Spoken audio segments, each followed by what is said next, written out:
మా తమ్ముడు ఫోన్ చేశాడు. నా మేనల్లుడికి పెళ్లి కుదిరిందంట. అవునా? ఫ్లాట్ ఏదో కొంటానన్నాడు. వాస్తు కన్స్ట్రక్షన్ లాంటివి ఎన్ని చూడాలి?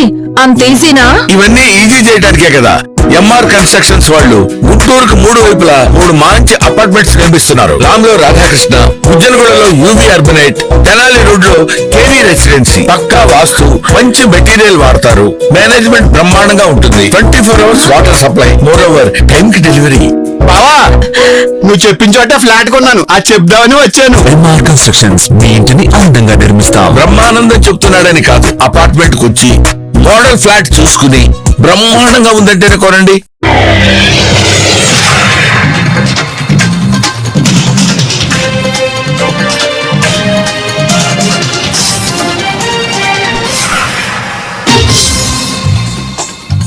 నమస్కారం, సిటీ న్యూస్ తెలుగుకి స్వాగతం. ఈనాటి వార్తా విశేషాలు. ఉయ్యూరులో నూతనంగా నిర్మించిన పోలీస్ స్టేషన్ ను ప్రారంభించిన హోంమంత్రి వంగలపూడి అనిత. విశిష్ట అతిథిగా పాల్గొన్న ఏలూరు రేంజ్ ఐజీ అశోక్ బాబు. కార్యక్రమంలో పాల్గొన్న మంత్రి కొల్లు రవీంద్ర, ఎమ్మెల్యే బోడే ప్రసాద్. ఈ సందర్భంగా వంగలపూడి అనిత మాట్లాడుతూ గత 5 ఏళ్లు విధ్వంస పాలన సృష్టించారు. మా ప్రభుత్వంలో మొదలుపెట్టిన పోలీస్ స్టేషన్ నిర్మాణం మళ్లీ మా ప్రభుత్వంలో మొదలుపెట్టిన పోలీస్ స్టేషన్ నిర్మాణం మా ప్రభుత్వంలోనే ప్రారంభించడం సంతోషంగా ఉందన్నారు. ఈ కార్యక్రమంలో సైబర్ నేరాల పట్ల రాష్ట్ర ప్రజలందరూ అప్రమత్తంగా ఉండాలని హోంమంత్రి అనిత సూచించారు.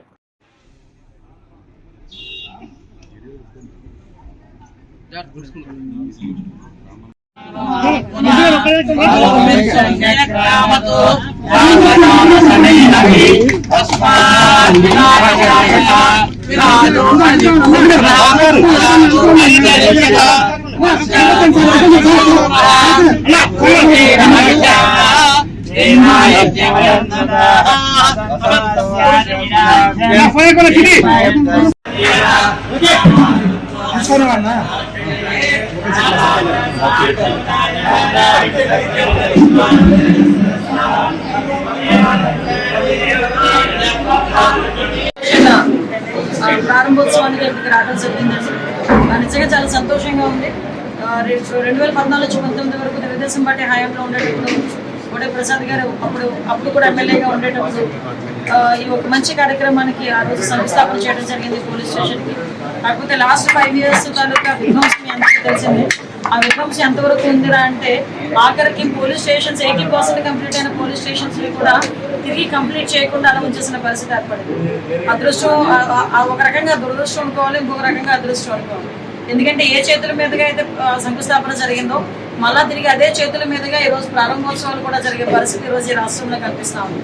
దానికి సుమారుగా ఇక్కడ ప్రత్యేకంగా ఈ ఉయ్యూరు రూరల్ పోలీస్ స్టేషన్, అదేవిధంగా ఇక్కడ ఎండిఓ ఆఫీస్, ఎంఆర్ ఆఫీస్ కూడా లాస్ట్ హైవే ఎక్స్టెన్షన్లో పోయినప్పుడు చాలా మంది స్థలం ఇవ్వడానికి కూడా ఆ టైంలో ధరలు విపరీతంగా పెరిగిపోయినా కూడా ఈరోజు ఉయ్యూరు పోలీస్ స్టేషన్కి కంపల్సరీగా స్థలం ఇవ్వాలి అని ఆ రోజు సజ్జ వెంకటేశ్వరరావు గారు లాంటి వాళ్ళు చాలా మంది ముందుకు వచ్చి, సజ్జ వెంకటేశ్వరరావు గారు అయితే సుమారు 20 సెంట్లు స్థలం ఈరోజు ఇక్కడ పోలీస్ స్టేషన్కి ఇవ్వటం, తర్వాత దాన్ని శంకుస్థాపన చేసి కన్స్ట్రక్షన్ స్టార్ట్ అయింది. 80% పూర్తయిన తర్వాత తిరిగి కంప్లీట్ చేయలేకపోవడం లాస్ట్ గవర్నమెంట్లో మనం చూసాం.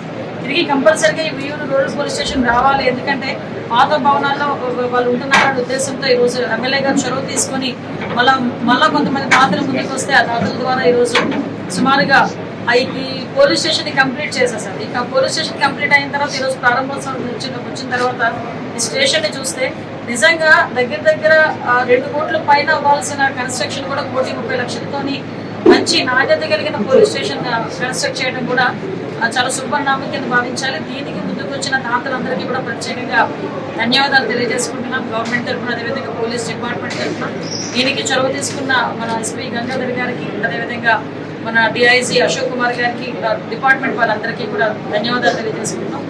అదేవిధంగా ఇందాక ఎమ్మెల్యే గారు కూడా చెప్పారు, కంకిపాడు పోలీస్ స్టేషన్ కూడా దాన్ని కూడా 3 monthsలో కంప్లీట్ చేస్తాం మేడం, మేము దానికి కూడా ఓపెనింగ్కి రావాలని చెప్పి రిక్వెస్ట్ చేయడం జరిగింది.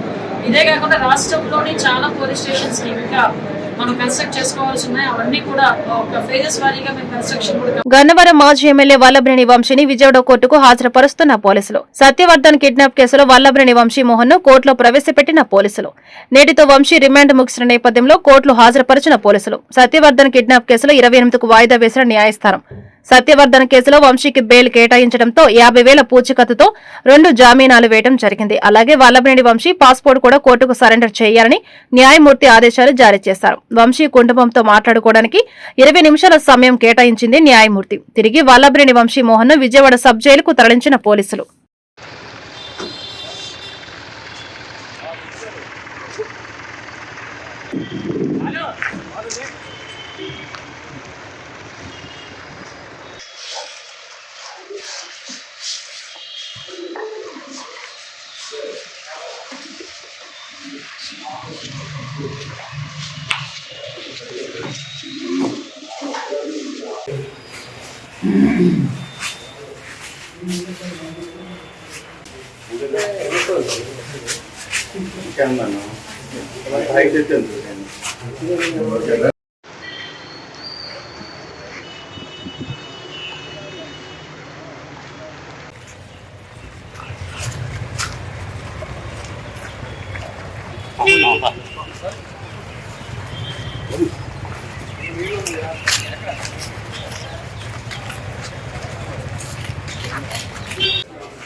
ఏఎన్ఆర్ కాలేజీలో జాబ్ మేళాలో పాల్గొన్న విద్యార్థులు గుడివాడ పట్టణంలో ఏఎన్ఆర్ కాలేజీ నందు జాబ్ మేళా నిర్వహించారు.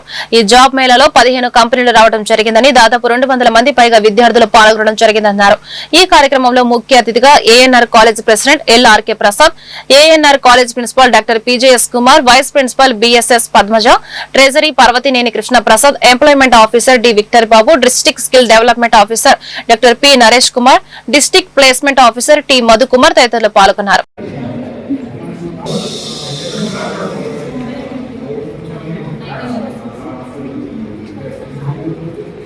The first one is Hetero Labs Limited, second one is MRF Limited, and the third one is Muthoot Finance Limited, and fourth one is State Bank of India Life Insurance. Next, Godavari Krishna Services Limited.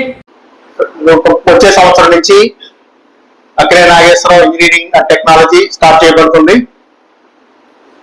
Already UG and PG courses తో 70 సంవత్సరాలుగా ఈ చుట్టుపక్కల విద్యార్థులందరికీ విద్యను అందించినటువంటి college committee వారి ఆధ్వర్యంలో engineering college ఏర్పాటు చేయడానికి ఏఐసిటి నుంచి మనకు పర్మిషన్ రావడం జరిగింది.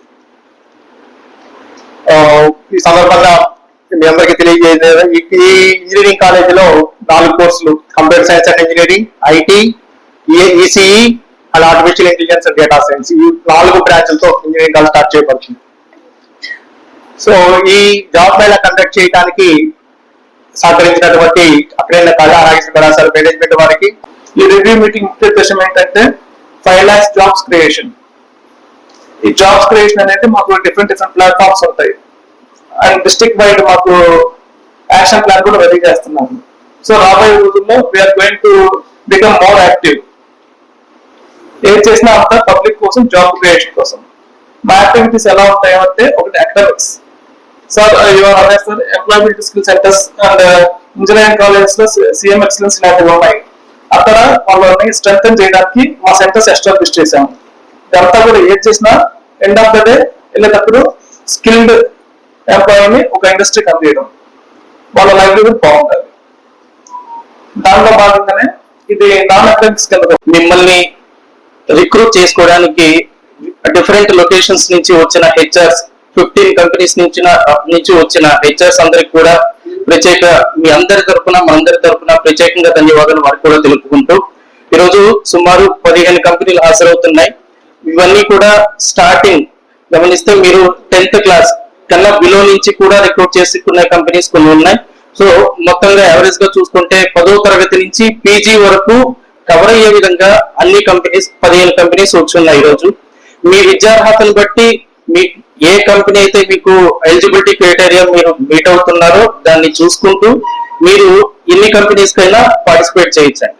రిస్ట్రిక్షన్ ఏం లేదు. ఒక్కొక్కరు అవకాశాన్ని బట్టి ఎన్ని కంపెనీలకు అటెండ్ అవ్వగలిగితే అన్ని కంపెనీలకి అటెండ్ అవ్వచ్చు.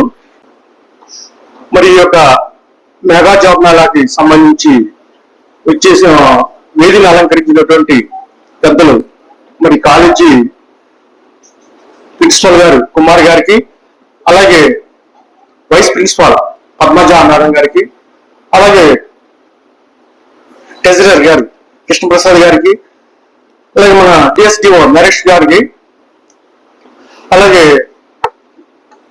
ప్రెసిడెంట్ ఆఫ్ అక్మిన్ నాగేశ్వర గారి కాలేజీ శ్రీ ఎల్ఆర్కే ప్రసాద్ గారికి, అలాగే ఇంకా పెద్దలకి, కాలేజీ మేనేజ్మెంట్ వారి అందరికి కూడా ముందుగా నా యొక్క ధన్యవాదాలు తెలియజేస్తున్నానండి.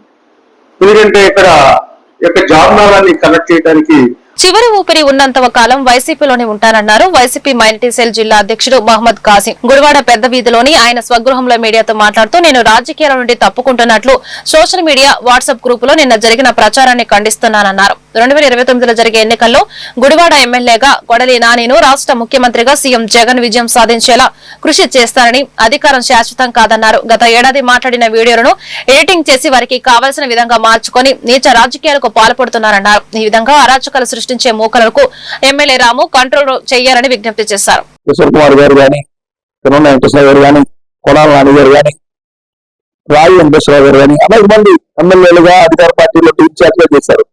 ఇప్పుడు ఈ విధమైన సంస్కృతి లేదు. గుడివాడ పట్టణంలో మెంటల్ హెరాస్మెంట్, ఫిజికల్ హెరాస్మెంట్, కొట్టటాలు, బ్లాక్మెయిల్ చేయటాలు ఎప్పుడు కూడా ఎవ్వరూ చేయాల. మరి రాము గారికి నేను ఒకటే మనం చేసుకున్నాను. నేను మీకు ఆయన వ్యక్తిగత విమర్శలు చేస్తుంటే దానికి గతంలో సారీ చెప్పాను, దానికి కట్టుబడి ఉన్నాను. కానీ పెద్దరికం అనేది ఎలా ఉంటుందంటే ఒక విషయంలో సారీ చెప్పిన తర్వాత మళ్ళీ వాళ్ళు జైలుకి వెళ్ళకూడదని సిద్ధాంతం. సారీ చెప్పిన తర్వాత కూడా కొంతమంది వ్యక్తులు మీ పేరు చెప్పి మీకు తెలుసో మీ విధంగా చేస్తారు, తెలుసో తెలియదు, నాకైతే తెలియదు, మీ దృష్టికి తీసుకురావాలనే ఉద్దేశంతో నేను ఈరోజు మీకు మనవి చేసుకున్నాను. గతంలో మిమ్మల్ని రాము గారిని, తులసి గారిని అమరుగైపోతాను మాటకి నేను గతంలో సారీ చెప్తే నా మాటకి వాళ్ళు కూడా కట్టుబడి ఉన్నాను. ఇక రాజకీయాల్లో నేను వ్యక్తిగత విమర్శలు ఎవరికి చేయను, సిద్ధాంతపరమైన విమర్శలు చేస్తాను. ఈ విషయం మీకు తెలుసో తెలియదు, మీ పేరు చెప్పి కొంతమంది సారీ చెప్పేసిన తర్వాత మళ్ళీ మళ్ళీ మళ్ళీ మళ్ళీ వేధించి వెంటబడి వెంటాడి వేధిస్తూ మరి వేధిస్తే మైనార్టీ వర్గాలు వేధిస్తారు.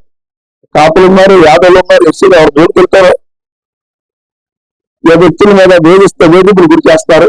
ఇది మీరు దృష్టిలో పెట్టుకుని వాళ్ళు కంట్రోల్ చేస్తారని ఈ సందర్భంగా నేను భావిస్తున్నాను. ఎందుకంటే ఈ విధమైన పద్ధతి ఎవరు చేయాల, ఏదైనా చిన్న చిన్న పొరపాట్లు ఉంటే సారీ చెప్తే 2 రోజులు అందరూ కలిసి మళ్ళీ మాట్లాడుకునే పరిస్థితి ఉండేది. ఈ విధంగా ఏమి అందుకని ఏం లేదు. ఈ విధంగా కావాలని వేధింపులు గురి చేస్తారు. ఏమనంటే మైనార్టీ నాయకులకి అభూమి తిరిగితే మీకు ఆ పదవి ఇస్తాను, ఈ పదవి ఇస్తాను, అభూమి తిరిగితే మీకు ఆ పదవులు ఇస్తాము, ఈ పదవులు ఇస్తాము అని కొంతమంది మైనార్టీ నాయకుల్లో రెచ్చగొట్టి నా మీద లేనిపోని అవాస్తవాలన్నీ కూడా వాళ్ళతో చెప్పించే ప్రయత్నం చేస్తున్నారు. ఇవన్నీ కరెక్ట్ కాదు. మా నాన్నగారు కూడా కేవలం ఈ హెరాస్మెంట్ వల్ల, చేసిన హెరాస్మెంట్ వల్ల చనిపోయారు. దీని మీద పోలీస్ కంప్లైంట్ కూడా ఇష్టం జరిగింది. దయించి ఇటువంటి సంస్కృతి ఆపాలని చెప్పి నేను కోరుకుంటున్నాను. నాలాంటి బాధ్యులు 2-3 వందలు ఉన్నారు. ఇంత హెరాస్మెంట్. రాము గారు దయించి మీరు అందరికీ ఎమ్మెల్యే, ఈ విధమైన సంస్కృతి మంచిది కాదు. ఆ విధంగా చేసే వ్యక్తుల్ని మీరు కంట్రోల్ చేస్తారని భావిస్తున్నాను. అదేవిధంగా నేను సోషల్ మీడియాలో వచ్చిందని తీవ్రంగా ఖండిస్తాను. నేను వైఎస్ఆర్ కాంగ్రెస్ పార్టీలో నా చివరి ఊపిరి వరకు కొనసాగుతాను. 2029లో మున్సిపల్ కమిషనర్ సింహాద్రి మనోహర్ ఈ రోజు రోటరీ వైకుంఠ ప్రస్థానం రాజేంద్రనగర్ లో రోటరీ క్లబ్ గుడివాడ వారిచే నూతనంగా ఏర్పాటు చేసిన గ్యాస్ బేస్డ్ పోర్టబుల్ క్రెమటోర్ ప్రారంభోత్సవానికి ముఖ్య అతిథిగా హాజరయ్యారు. రోటరీ క్లబ్ వారిచే నిర్వహించబడుతున్న పలు కార్యక్రమాలను ఉద్దేశించి మాట్లాడుతూ ఇటువంటి నూతన పరికరాల వలన పుర ప్రజలకు ఎంతో ఖర్చు తగ్గుతుంది అని, ఈ విషయాన్ని ప్రజలందరికీ తెలియాల్సిన అవసరం ఉందని, మిగతా పురపాలక సంఘాలలో ఇటువంటి నూతన క్రెమోటర్లను ఏర్పాటు చేసుకోవాలని సహోద్యోగులకు సలహా ఇస్తారని తెలియజేశారు. అనంతరం గౌరవ కమిషనర్ కు రోటరీ క్లబ్ సభ్యులు శాల్వా కప్పి పుష్పగుచ్చం అందజేసి సన్మానించడం జరిగింది. ఇది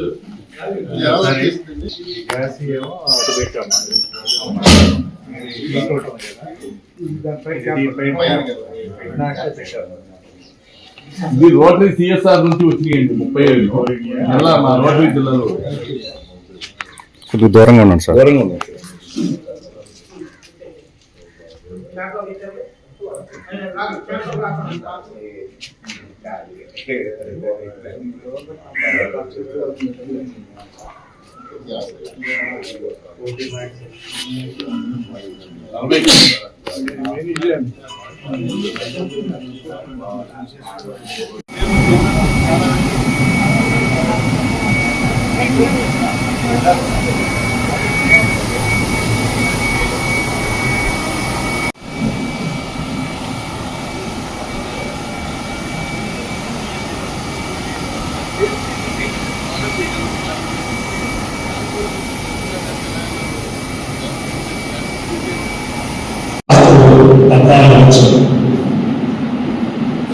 మరి ఉత్తర ప్రకారం ఒక బాడీ తగలబెట్టడానికి 400 కేజీల గుడ్డు వాడాల్సి వస్తుంది. అట్లాగే మరి ఒక CNN టీవీ వారి రిపోర్ట్ ప్రకారం ఇండియాలో 50-60 మిలియన్ ట్రీస్ ప్రతి సంవత్సరం కూడా ఈ క్రిమేషన్ కోసం కట్ చేసి వాడుతున్నారు. దీనికి గ్లోబల్ వార్మింగ్ పెరిగిపోతుందో మనకు తెలుసు. అట్లాగే మరి అట్మాస్ఫియర్ పొల్యూట్ అయిపోతుంది. దీని అంతటికీ పరిష్కారం మనం మరి మారడం అంటే మనం రెన్యూవబుల్ ఎనర్జీస్కి షిఫ్ట్ అవ్వాలి. రెన్యూవబుల్ ఎనర్జీస్ అంటే ఎలక్ట్రిసిటీ, సోలార్, మరి గ్యాస్ అటువంటి. సో మన ట్రెడిషన్స్ ఫాలో అవుతూనే వాటికి షిఫ్ట్ అవ్వడం మంచిది. ఎందుకంటే మరి భావితరాలు సేఫ్గా ఉండాలంటే మన దగ్గర నుంచే. చాలా మున్సిపాలిటీస్లో పనిచేస్తూ ఉంటాము. కనీస చనిపోయినప్పుడు వాళ్ళు వెళ్ళినప్పుడు కనీస సౌకర్యాలు ఎక్కడా ఉండవు. నేను ఫస్ట్ పనిచేసిన తిరుపతిలో అక్కడ కూడా రోటరీకి సంబంధించిన మహాప్రస్థానం అనేది ఒకటి ఉంది. చాలా బాగా అసలు బయట నుండి చూస్తే ఎవరో కూడా దాన్ని శ్మశానం అని కానీ బెరల్ గ్రౌండ్ కానీ ఎవరు అనుకోరు. ఆల్మోస్ట్ పార్క్ లాగానే ఉంటుంది. అదేవిధంగా ఈరోజు ఇక్కడ చూసినప్పుడు కూడా చాలా ప్లెజెంట్గా ఉంది. ఎక్కడ కూడా అన్హైజీనిక్గా కానీ లేకపోతే ఇబ్బందికరంగా కానీ లేదు. రోటరీ మీరు సిఎస్ఆర్లో భాగంగా ఇలాంటి కార్యక్రమాలు చేయడం వల్ల ప్రజలకి చాలా వాళ్ళకి ఎటువంటి ఇన్కన్వీనియన్స్ రాకుండా ఒక రకమైన ఫెసిలిటీ కాదు. నేను చూసాను కూడా మోచరీ రూమ్ ఉంది, క్లాత్ రూమ్ ఉంది, ఇక్కడ కార్యక్రమం చేసుకోవడానికి ఒక హాల్ ఉంది, పక్కన నైట్ స్టే కూడా ఒక రూమ్ ఉంది. అన్ని ఫెసిలిటీస్ ఉన్నాయి. దీనికి నేను మనస్ఫూర్తిగా మున్సిపల్ కమిషనర్గా పురపాలక సంఘ ప్రజల తరఫున ముఖ్యంగా మీకు ధన్యవాదాలు తెలియజేస్తున్నాను. అదేవిధంగా నాకు వచ్చినప్పుడు కూడా ఇన్కంప్లీట్ బిల్డింగ్ ఒకటి ఉంది, అది కంప్లీట్ చేయడానికి చర్యలు తీసుకోమని చెప్పడం జరిగింది. అది తప్పనిసరిగా త్వరలోనే దానికి వర్క్ రెజ్యూమ్ చేపించి త్వరగా కంప్లీట్ చేసి చుట్టూ మనం మంచి గ్రీనరీ కూడా డెవలప్ చేసుకుంటే ఇంకా చాలా ప్లెజెంట్గా ఉండడం జరిగింది. కాబట్టి దానికి నా వంతుగా కృషి చేయడం జరుగుతుంది. అదేవిధంగా ఈరోజు ఈ కార్యక్రమం అనేది ఇప్పుడు 14 లక్షల రూపాయలతో మంచి ఫెసిలిటీ ఇవ్వడం జరిగింది. జనసేన పార్టీ అధ్యక్షులు పవన్ కళ్యాణ్ ఆదేశాల మేరకు పార్టీ శ్రేణులకు క్రియాశీల సభ్యత్వ కిట్లను అందించడం జరిగింది. ఈ కార్యక్రమాన్ని ఉద్దేశించి ఎమ్మెల్యే చిర్రి బాలరాజు జనసేన పార్టీ విధి విధానాలు, పవన్ కళ్యాణ్ కార్యకర్తల కోసం తీసుకునే జాగ్రత్తలను వివరించారు. ప్రతి ఒక్క వాలంటీర్ చాలా బాగా పనిచేసి సభ్యత్వాల నమోదు చేశారని ప్రశంసించారు. మరియు ఇదే ఉత్సాహంతో పార్టీ పటిష్టం కోసం ప్రతి ఒక్కరూ కృషి చేయాలని సూచించారు. కిట్లను అన్ని గ్రామాల్లో నమోదిత కార్యకర్తలకు అందజేయాలని ఆదేశించారు. ఈరోజు పోలవరం నియోజకవర్గంలో నియోజకవర్గ ఆఫీసులో ఈరోజు జనసేన పార్టీ క్రియాశీల సభ్యత్వ కిట్లను వాలంటీర్ల రూపంలో ఎవరైతే ఇన్సూరెన్స్ చేయించుకున్నటువంటి వారికి అందించడం జరుగుతుంది. అలాగే ఈ కార్యక్రమానికి పవన్ కళ్యాణ్ గారి యొక్క సెంట్రల్ టీం రోజు పోలవరం నియోజకవర్గం ఇచ్చేసి ఈ వాలంటీర్స్ సంబంధించి కిట్లను ఏ విధంగా పంపిణీ చేయాలి, అలాగే వాట్సాప్ గ్రూపుల్ని ఏ విధంగా మనం చేసుకోవాలనేటువంటి ఒక సందేశాన్ని ఈరోజు వాలంటీర్స్కి ఇవ్వటం జరిగింది. అలాగే రేపటి నుంచి క్రియాశీలక సభ్యత్వాలు చేసుకున్నటువంటి ప్రతి ఒక్కరికి అందించే విధంగా పోలవరం నియోజకవర్గం వాలంటీర్స్ అందరూ కూడా పనిచేస్తారు. అలాగే గతంలో చాలా మందికి అందలేదని అనేక కంప్లైంట్లు రావడం జరిగింది. దాన్ని ఉద్దేశించి పవన్ కళ్యాణ్ గారే స్వయంగా ఈరోజు సెంట్రల్ టీంని పంపించి ప్రతి ఒక్కరికి ఈ కిట్లు అందాలి, అలాగే ప్రతి ఒక్కరికి ఈ బీమా వర్తింప చేయాలనేటువంటి ఒక మంచి సంకల్పంతో పవన్ కళ్యాణ్ గారు ఈరోజు ఇక్కడ మీటింగ్ ఏర్పాటు చేసుకోమని చెప్పడం జరిగింది. ఆయన ఆదేశాల మేరకు పోలవరం నియోజకవర్గంలో ఉన్నటువంటి వాలంటీర్స్ అందరినీ పిలిపించి వారికి క్లాసులు ఇచ్చి ఎవరికి ఏ విధంగా చేరవేయాలనేటువంటి సందేశాన్ని పంపించడం జరిగింది. అలాగే ప్రజలందరూ కూడా రానున్న రోజుల్లో ఈ క్రియాశీలక సభ్యత్వాన్ని ఉపయోగించుకొని మీకు మీ కుటుంబ సభ్యులందరికీ ఒక భరోసా కల్పించే విధంగా పవన్ కళ్యాణ్ గారి యొక్క మనోభావాలు అలాగే ఆయన యొక్క ఆశా సాధనకి మీ అందరూ కూడా తోడ్పాటుని ఇస్తారని నేను మనస్ఫూర్తిగా కోరుకుంటూ ఈరోజు ఈ కార్యక్రమానికి ఇచ్చేసినటువంటి మండల అధ్యక్షులకి, అలాగే వాలంటీర్స్ కి, అలాగే Janasena party central team Pawan Kalyan గారి యొక్క టీం కి నా హృదయపూర్వక ధన్యవాదాలు, కృతజ్ఞతలు తెలియజేస్తూ సెలవు తీసుకుంటాను. పోలవరం కొత్త కుంకాల గ్రామం ప్రభుత్వ ఆసుపత్రిలో డాక్టర్ల నిర్లక్ష్యంతో నిండు గర్భిణీ మృతి. శిరీష గత రాత్రి తన ఇంటి వద్ద నొప్పులు రావడంతో ఆటోలో తన భర్తతో ప్రభుత్వ ఆసుపత్రికి చేరారు. ఆ సమయంలో డాక్టర్లు లేకపోవడంతో నర్సులు చూసి డాక్టర్ వచ్చి పరిశీలిస్తారని చెప్పారు. ఆ నిండు గర్భిణి రాత్రి నుండి కూడా అవాస్తులు పడుతూనే ఉంది, కానీ పట్టించుకునే డాక్టర్లే కరువయ్యారు. గత రాత్రి ఈ విషయాన్ని చెబితే రాజమండ్రి ప్రభుత్వ ఆసుపత్రికి తీసుకుని వెళ్లిపోయేమనవని, అన్యాయంగా ఒక ప్రాణాన్ని తీసేశారంటూ తన కుటుంబ సభ్యులు రోధిస్తున్నారు. పోలవరం ఏజెన్సీ గిరిజన ప్రాంతం కావడం, అమాయకులైన గిరిజన ప్రాణాలతో ఆడుకోవడం పట్ల డాక్టర్లపై అధికారులు ఎలాంటి చర్యలు తీసుకుంటారో చూడవలసి ఉంది.